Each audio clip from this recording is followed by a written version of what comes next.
पत्र है एक बहुत विस्तृत रूप से लोगों के बीच में जाकर एक ऐसा डॉक्यूमेंट हमने तैयार किया है जो आने वाले समय में इस देश में जो हमारे लोगों की समस्याएं हैं उनके समाधान में एक महत्वपूर्ण कदम के रूप में सामने आएगा। आप सब जानते हैं पिछले एक साल लगातार माननीय राहुल गांधी जी और कांग्रेस के वरिष्ठ नेतागण लोगों तक पदयात्रा कर लोगों के बीच में यात्राओं के रूप में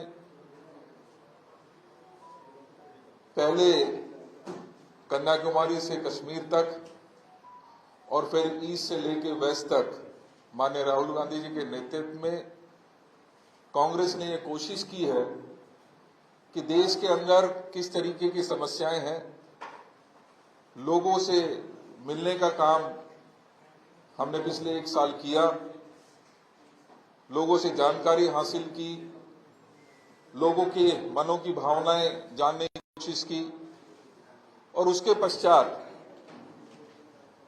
जो एक्सपर्ट्स हैं उनके साथ चर्चा कर इस देश की समस्याओं के समाधान के लिए ये न्याय पत्र निकल कर आया। अगर इस न्याय पत्र को मैं लोगों की भावनाएं के रूप में भी कहूं तो यह अतिशयोक्ति नहीं है, क्योंकि जैसे मैंने कहा कि हम सब ने ये कोशिश की है कि लोगों की समस्याओं को बहुत प्रैक्टिकल तरीके से उन समस्याओं का समाधान किया जा सके। आज ये जो न्याय पत्र आया है इसके पीछे हमारी मौजूदा सरकारें जो कांग्रेस की सरकारें हैं वहां पर बहुत सारी ऐसी समस्याओं का समाधान हमने किया है जो इनमें सम्मिलित करने का हमने काम किया है कि देश के ऊपर जब देश में इन सभी स्कीम्स को हम लागू करने की कोशिश करेंगे। साथियों, इस न्याय पत्र को यदि मैं पंजाब के संदर्भ में बात करूं तो कहीं ना कहीं इसमें ऐसी झलक आती है कि ये पूरा न्याय पत्र पंजाब के संदर्भ में बना है।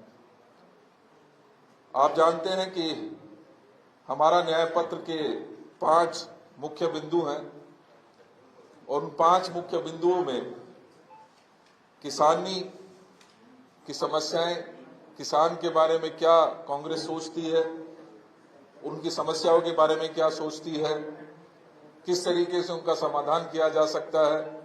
इसी प्रकार से नौजवान जो आज हमारा सैनिक है वो किस तरीके की परेशानियां झेलता है। आज जिस तरीके से 4-4 साल के ठेके पर हमारे नौजवानों को भर्ती कर बॉर्डर पर भेज दिया जाता है, उस समस्या का क्या समाधान कांग्रेस सोचती है।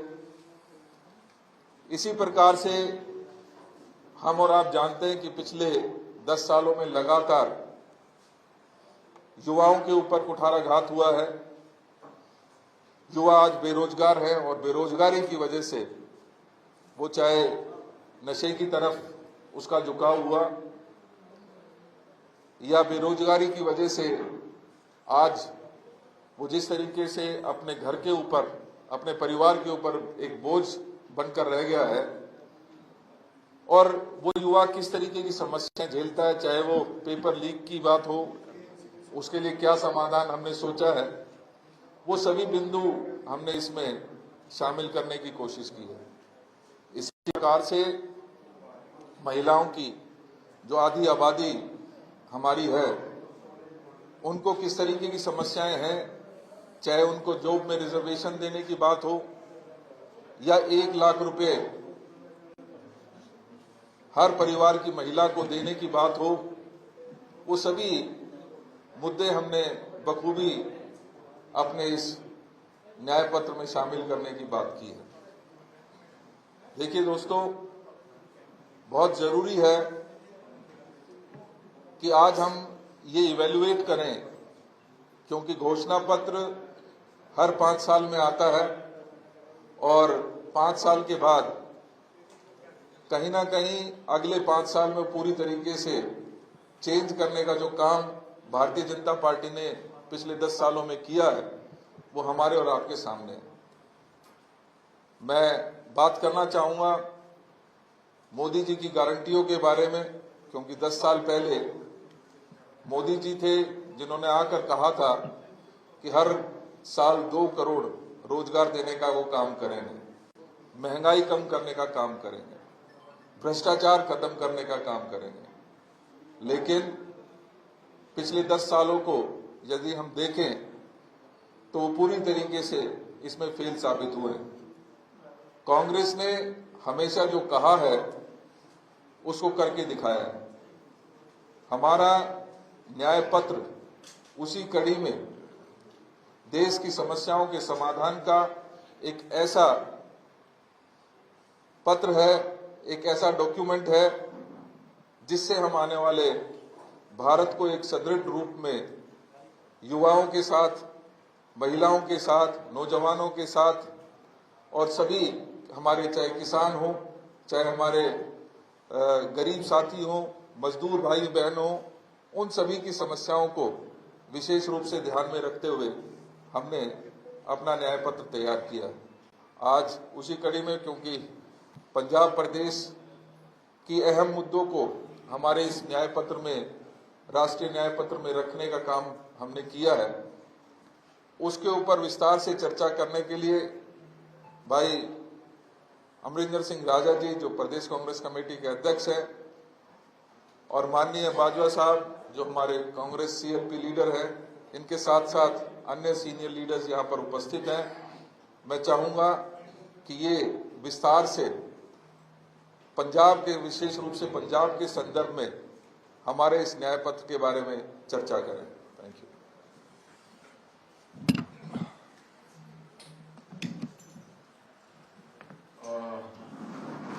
ਧੰਨਵਾਦ ਦਵਿੰਦਰ ਜੀ, ਧੰਨਵਾਦ ਸਾਡੇ ਨਾਲ ਸੀਆਰਪੀ ਲੀਡਰ ਬਾਜਵਾ ਜੀ, ਸਾਰੇ ਕਾਂਗਰਸ ਪਾਰਟੀ ਦੇ ਵਰਿਸ਼ਠ ਲੀਡਰ ਸਾਹਿਬਾਨ। ਅੱਜ ਦੀ ਜਿਹੜੀ ਇਹ ਪ੍ਰੈਸ ਕਾਨਫਰੰਸ ਹੈ, ਇਹ ਇੱਕ ਤਾਂ ਸਮੁੱਚੀ ਲੀਡਰਸ਼ਿਪ ਦਾ, यानी कि ऑल इंडिया कांग्रेस प्रेसिडेंट खड़गे साहब का,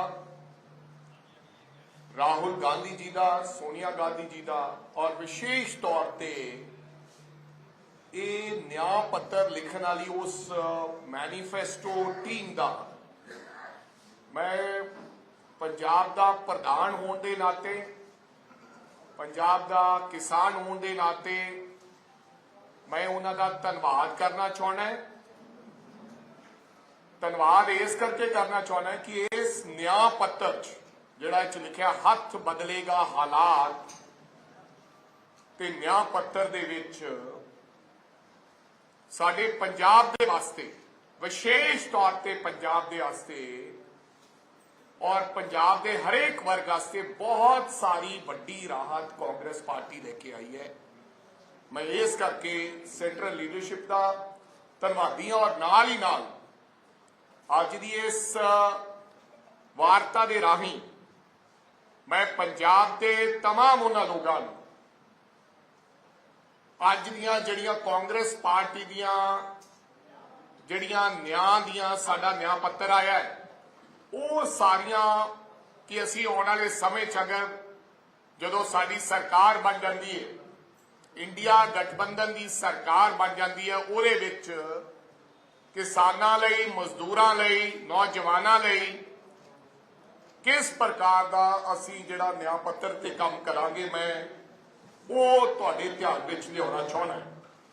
और पहला भी 10 साल कांग्रेस पार्टी की सरकार रही यूपीए की, मेरा ख्याल अज देश के अंदर जिन्नियां भी गारंटीज चल रही हैं या जो भी चंगियां स्कीम चल रही हैं, वो कांग्रेस पार्टी लेके आई।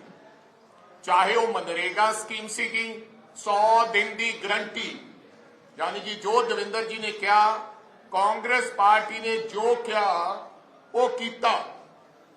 राइट टू इंफॉर्मेशन एक्ट कि राइट टू इंफॉर्मेशन अज ऐसा वड्डा एक्ट कांग्रेस पार्टी लेके आई, जिहदे राही तमाम जिहड़े करप्शन केसेस ਜਾਂ तमाम ਚੀਜ਼ਾਂ ਨਿਕਲ ਕੇ ਬਾਹਰ ਆ ਰਹੀਆਂ ਜਿਹੜੀਆਂ ਅੱਜ ਕੱਲ ਮੀਡੀਆ ਦੇ ਕੋਲੇ ਆਉਂਦੀਆਂ ਤੇ ਫਿਰ ਦੇਸ਼ ਦੇ ਲੋਕਾਂ ਨੂੰ ਤੇ ਆਮ ਲੋਕਾਂ ਨੂੰ ਪਤਾ ਚੱਲਦੀਆਂ ਨਹੀਂ। ਪਤਾ ਹੀ ਨਹੀਂ ਸੀ ਕਿ ਦੇਸ਼ ਦੇ ਅੰਦਰ ਕਿਸ ਤਰੀਕੇ ਦਾ ਕੰਮ ਹੋ ਰਿਹਾ ਹੈ। ਰਾਈਟ ਟੂ ਫੂਡ, ਅੱਜ ਹਰ ਗਰੀਬ ਦੇ ਘਰੇ ਜਿਹੜਾ ਰਾਸ਼ਨ ਜਾ ਰਿਹਾ ਹੈ, ਬੇਸ਼ੱਕ ਉਹਦੇ ਤੇ ਅੱਜ ਮੋਦੀ ਸਾਹਿਬ ਦਾ ਉਸ ਰਾਸ਼ਨ ਤੇ ਗੱਟੇ ਤੇ ਫੋਟੋ ਲਾ ਦਿੱਤੀ ਗਈ ਹੈ, ਲੇਕਿਨ ਇਹ ਜਿਹੜੀ ਸਕੀਮ ਹੈ ਇਹ Congress party right to food ਜਿਹੜਾ ਘਰ ਘਰ ਰਾਸ਼ਨ ਪਹੁੰਚਾਉਣ ਦਾ ਕੰਮ ਹੈ।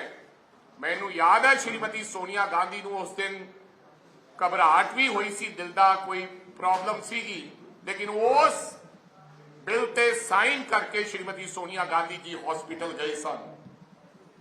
ਇਸ ਤਰ੍ਹਾਂ ਹੀ ਚਾਹੇ ਹੋਰ ਸਾਰੀਆਂ ਬੀਮਾ ਯੋਜਨਾਵਾਂ, ਚਾਹੇ ਆ ਜਿਹੜੀਆਂ ਐਂਬੂਲੈਂਸ 108, ਇਹ ਡਾਕਟਰ ਮਨਮੋਹਨ ਸਿੰਘ ਜੀ ਦੀ ਔਰ यूपीएस गवर्नमेंट ਦੀ ਦੇਣ ਹੈ। ਔਰ ਮੈਨੂੰ ਯਾਦ ਹੈ ਜੋ ਕਾਂਗਰਸ ਪਾਰਟੀ ਨੇ ਕਿਹਾ ਪਹਿਲਾਂ ਵੀ ਮੈਨੀਫੈਸਟੋ ਦੇ ਅੰਦਰ, ਉਹ ਹਮੇਸ਼ਾ ਕੀਤਾ। ਉਸੇ ਤਰ੍ਹਾਂ ਹੀ ਅੱਜ ਸਭ ਤੋਂ ਵੱਡੀ ਗੱਲ ਜਿਹੜੀ ਹੈ ਪੰਜਾਬ ਦੇ ਲਈ ਕਿਸਾਨ ਨਿਆਂ। ਹੁਣ ਕਿਸਾਨ ਨਿਆਂ ਚ ਕੀ ਹੈ? ਮੈਨੂੰ ਪਤਾ ਕਿ 1967 ਇਹ ਵੀ ਸਾਡੇ ਵਿਰਸੇ ਚ ਹੀ ਆਇਆ ਕਿ ਕਿਸਾਨਾਂ ਨੂੰ ਜਦੋਂ ਐਮਐਸਪੀ ਮਿਲੀ, ਜਦੋਂ ਕਿਸਾਨ ਨੂੰ ਐਮਐਸਪੀ ਮਿਲੀ, ਉਹ ਕਾਂਗਰਸ ਪਾਰਟੀ ਦੇ ਦੇਸ਼ ਦੇ ਪ੍ਰਧਾਨ ਮੰਤਰੀ ਨੇ, ਕਾਂਗਰਸ ਪਾਰਟੀ ਦੀ ਸਰਕਾਰ ਨੇ ਉਹ ਐਮਐਸਪੀ ਦਿੱਤੀ ਸੀ। ਔਰ ਮੈਨੂੰ ਇਸ ਗੱਲ ਦੀ ਵੀ ਖੁਸ਼ੀ ਹੈ ਕਿ ਇਸ ਨਿਆਂ ਪੱਤਰ ਦੇ ਵਿੱਚ ਇਹ ਲਿਖਿਆ ਗਿਆ, ਸਵੈ ਰਾਹੁਲ ਗਾਂਧੀ ਨੇ ਆਪਣੀ ਨਿਆਂ ਯਾਤਰਾ ਦੇ ਵਿੱਚ ਇਹ ਕਿਹਾ ਤੇ ਅੱਜ ਉਹ ਡਾਕੂਮੈਂਟ ਬਣ ਗਿਆ ਹੈ ਕਿ ਕਾਂਗਰਸ ਪਾਰਟੀ ਦੀ ਸਰਕਾਰ ਇੰਡੀਆ ਗਠਬੰਧਨ ਦੀ ਆਉਣ ਤੇ ਅਸੀਂ ਐਮਐਸਪੀ ਦੀ ਲੀਗਲ ਗਰੰਟੀ ਪੰਜਾਬ ਦੇ ਦੇਸ਼ ਦੇ ਕਿਸਾਨ ਨੂੰ ਦੇਵਾਂਗੇ, ਜਿਹਦੇ ਵਿੱਚ ਸਭ ਤੋਂ ਵੱਡਾ ਹਿੱਸਾ ਐਮਐਸਪੀ ਦਾ ਪੰਜਾਬ ਨੂੰ ਮਿਲਦਾ ਹੈ। ਸੋ ਇਹ ਪੰਜਾਬ ਵਾਸਤੇ ਬੜੀ ਵੱਡੀ ਗੱਲ ਹੈ। ਇਹਦੇ ਨਾਲ ਨਾਲ ਜਿਹੜਾ ਕਿਸਾਨ ਨੂੰ ਇੰਪਲੀਮੈਂਟਸ ਤੇ ਸਾਧਨਾ ਸੰਦਾਂ ਤੇ ਜਿਹੜੇ ਸੰਦ ਲੈਂਦੇ ਆ GST ਲੱਗਦਾ ਹੈ, ਕਿਸਾਨ ਨੂੰ GST ਮੁਕਤ ਕਰਨ ਦੀ ਗੱਲ ਕਾਂਗਰਸ ਪਾਰਟੀ ਦੇ ਇਸ ਨਿਆਂ ਪੱਤਰ ਦੇ ਵਿੱਚ ਰਾਹੁਲ ਗਾਂਧੀ ਤੇ ਖਰਗੇ ਸਾਹਿਬ ਦੀ ਗਰੰਟੀ ਹੈ। ਇਹਦੇ ਨਾਲ ਨਾਲ ਕਿਸਾਨਾਂ ਨੂੰ ਕਰਜ਼ਾ ਮੁਕਤ ਕਰਨ ਲਈ ਪੱਕਾ ਕਮਿਸ਼ਨ ਬਣਾਇਆ ਜਾਏਗਾ। ਸੋ ਕਮਿਸ਼ਨ ਬਣਾ ਕੇ ਤੈਅ ਹੋਏਗਾ ਕਿ ਕਿਸਾਨਾਂ ਦਾ ਕਰਜ਼ਾ ਇਸ ਸੈਂਟਰਲ ਲੈਵਲ ਤੇ ਕਮਿਸ਼ਨ ਬਣੇਗਾ ਤੇ ਉਹਨਾਂ ਦਾ ਕਰਜ਼ਾ ਮਾਫ ਹੋਏਗਾ। ਫਸਲਾਂ ਖਰਾਬ ਹੋਣ ਤੇ ਅੱਜ ਮੁਆਵਜ਼ੇ ਦੀ ਉਡੀਕ ਕਰਦੇ ਰਹਿੰਦੇ ਆ।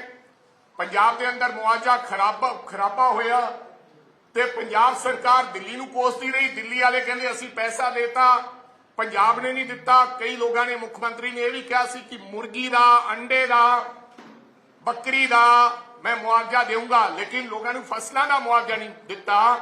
ਇਸ ਨਿਆਂ ਪੱਤਰ ਦੇ ਵਿੱਚ ਇਹ ਵੀ ਲਿਖਿਆ ਗਿਆ ਹੈ, ਗਰੰਟੀ ਦਿੱਤੀ ਗਈ ਹੈ ਕਿ 30 ਦਿਨਾਂ ਦੇ ਅੰਦਰ ਕੇਂਦਰ ਅਗਰ ਡਿਜ਼ਾਸਟਰ ਕਿਸੇ ਸੂਬੇ 'ਚ ਹੋ ਜਾਏਗਾ ਤੇ ਸਿੱਧਾ ਭੁਗਤਾਨ ਬਿਨਾ ਪੰਜਾਬ ਸਰਕਾਰ ਤੋਂ ਸਿੱਧਾ ਭੁਗਤਾਨ ਕਿਸਾਨ ਦੇ ਖਾਤੇ ਦੇ ਵਿੱਚ 30 ਦਿਨਾਂ ਦੇ ਅੰਦਰ ਅਸੀਂ ਕਰਾਂਗੇ। ਕਈ ਕਹਿ ਦਿੰਦੇ ਆ ਮਜ਼ਾਕੀਆ ਤੌਰ ਤੇ ਕਿ ਕਾਂਗਰਸ ਪਾਰਟੀ ਗੱਲਾਂ ਹੀ ਕਰਦੀ ਹੈ। ਮੈਂ ਤੁਹਾਨੂੰ ਦੱਸਣਾ ਚਾਹੁੰਦਾ ਅੱਜ ਦੇ ਰਿਕਾਰਡ ਦੇ ਵਿੱਚ 72,000 ਕਰੋੜ ਰੁਪਇਆ ਪਹਿਲੀ ਵਾਰੀ ਕਿਸਾਨਾਂ ਦੇ ਲਈ ਕਰਜ਼ਾ ਮਾਫੀ ਕੀਤੀ ਡਾਕਟਰ ਮਨਮੋਹਨ ਸਿੰਘ ਨੇ। ਹੋਰ ਕੋਈ ਸਰਕਾਰ ਨਹੀਂ ਸੀ ਜਿਹਨੇ ਅੱਜ ਤੱਕ ਕਿਸਾਨਾਂ ਦੀ ਕਰਜ਼ਾ ਮਾਫੀ ਕੀਤੀ ਹੋਈ। ਬੇਸ਼ੱਕ ਅਸੀਂ ਥੋੜਾ ਕੀਤਾ, ਲੇਕਿਨ ਪੰਜਾਬ ਸਰਕਾਰ ਨੇ ਵੀ, ਬਹੁਤ ਸਾਰੇ ਲੋਕ ਕਹਿੰਦੇ ਰਹੇ, ਅਕਾਲੀ ਦਲ ਕਹਿੰਦਾ ਰਿਹਾ ਕਿ ਅਸੀਂ ਕਿਸਾਨ ਹਿਤੈਸ਼ੀ ਸਰਕਾਰ ਹੈ, ਲੇਕਿਨ ਮੈਨੂੰ ਫਖਰ ਹੈ ਕਿ ਇਹ ਵੀ ਸਾਡੇ ਹਿੱਸੇ ਆਇਆ ਕਿ ਅਸੀਂ 4650 ਕਰੋੜ ਰੁਪਇਆ ਪੰਜਾਬ ਦਾ ਲੋਕਾਂ ਦਾ ਕਰਜ਼ਾ ਜਿਹੜਾ ਕਾਂਗਰਸ ਦੀ ਸਰਕਾਰ ਦੇ ਵਿੱਚ ਅਸੀਂ ਮਾਫ ਕੀਤਾ। ਸੋ ਇੱਕ ਹੈ ਨੌਜਵਾਨ ਨਿਆਂ। ਸੋ ਨੌਜਵਾਨ ਨਿਆਂ ਦੀ ਗੱਲ ਕਰੀਏ, ਅੱਜ ਬੇਰੋਜ਼ਗਾਰੀ ਦਾ ਆਲਮ ਪੂਰੀ ਦੇਸ਼ ਭਰ ਦੇ ਵਿੱਚ ਹੈ। ਜਿਹੜੀ ਇੰਡੀਆ ਦੇ ਟੌਪ ਇੰਸਟੀਚਿਊਟ ਹੈ IIT ਮੁੰਬਈ, 30% ਸਟੂਡੈਂਟ ਨੂੰ ਨੌਕਰੀ ਨਹੀਂ ਮਿਲੀ ਉਹਨਾਂ 'ਚ। IIT ਮੁੰਬਈ, ਆ ਟਾਈਮਜ਼ ਆਫ ਇੰਡੀਆ ਦੀ ਖਬਰ ਹੈ। ਜਿੱਥੇ ਪਹਿਲਾਂ ਪਲੇਸਮੈਂਟ ਹੋ ਜਾਂਦੀ ਸੀ, ਪੜ੍ਹਦਿਆਂ ਨੌਕਰੀ ਮਿਲ ਜਾਂਦੀ ਸੀ, ਹੁਣ ਉੱਥੇ ਜਿਹੜੇ ਲੋਕ ਪੜ੍ਹ ਕੇ ਚਲੇ ਗਏ ਉਹਨਾਂ ਨੂੰ ਵੀ 30% ਉਹਨਾਂ ਸਟੂਡੈਂਟਸ ਨੂੰ ਨੌਕਰੀ ਨਹੀਂ ਮਿਲੀ। ਅਸੀਂ ਕੀ ਕਿਹਾ, ਪਹਿਲੀ ਨੌਕਰੀ ਪੱਕੀ ਅਤੇ 1 ਲੱਖ ਰੁਪਏ ਦੀ ਇੰਟਰਨਸ਼ਿਪ। ਜੇ ਉੱਥੇ ਇੰਟਰਨਸ਼ਿਪ ਕਰੇਗਾ ਤਾਂ ਲੱਖ ਰੁਪਇਆ ਅਸੀਂ ਜਾਣੀ ਕਿ ਉਹਨਾਂ ਨੂੰ ਇੰਟਰਨਸ਼ਿਪ ਦਾ ਲਾਵਾਂਗੇ, ਸਰਕਾਰ ਪੈਸਾ ਦੇਗੀ ਉਹਦਾ। ਮਤਲਬ ਗ੍ਰੈਜੂਏਟ ਤੇ ਡਿਪਲੋਮਾ ਹੋਲਡਰ ਦੇ ਕੇਂਦਰ ਸਰਕਾਰ ਪ੍ਰਾਈਵੇਟ ਜਾਂ ਸਰਕਾਰੀ ਅਦਾਰੇ ਵਿੱਚ ਟ੍ਰੇਨਿੰਗ ਕਰਵਾਏਗੀ ਅਤੇ 1 ਲੱਖ ਰੁਪਇਆ ਮਿਹਨਤਾਨਾ ਵੀ ਉਹਨੂੰ ਦੇਗੀ। ਟ੍ਰੇਨਿੰਗ ਵੀ ਅਸੀਂ ਕਰਾਵਾਂਗੇ ਤੇ ਮਿਹਨਤਾਨਾ ਵੀ ਅਸੀਂ ਦੇਵਾਂਗੇ ਤੇ ਪੂਰੇ ਦੇਸ਼ ਅੰਦਰ 30 ਲੱਖ ਸਰਕਾਰੀ ਨੌਕਰੀਆਂ ਅਸੀਂ ਨੌਜਵਾਨਾਂ ਦੇ ਲਈ ਆਉਣ ਵਾਲੇ ਸਮੇਂ 'ਚ ਦੇਵਾਂਗੇ। ਅਸੀਂ 2 ਕਰੋੜ ਨੌਕਰੀ ਦਾ ਵਾਅਦਾ ਤਾਂ ਨਹੀਂ ਕੀਤਾ, ਅਸੀਂ 30 ਲੱਖ ਦਾ ਵਾਅਦਾ ਕੀਤਾ।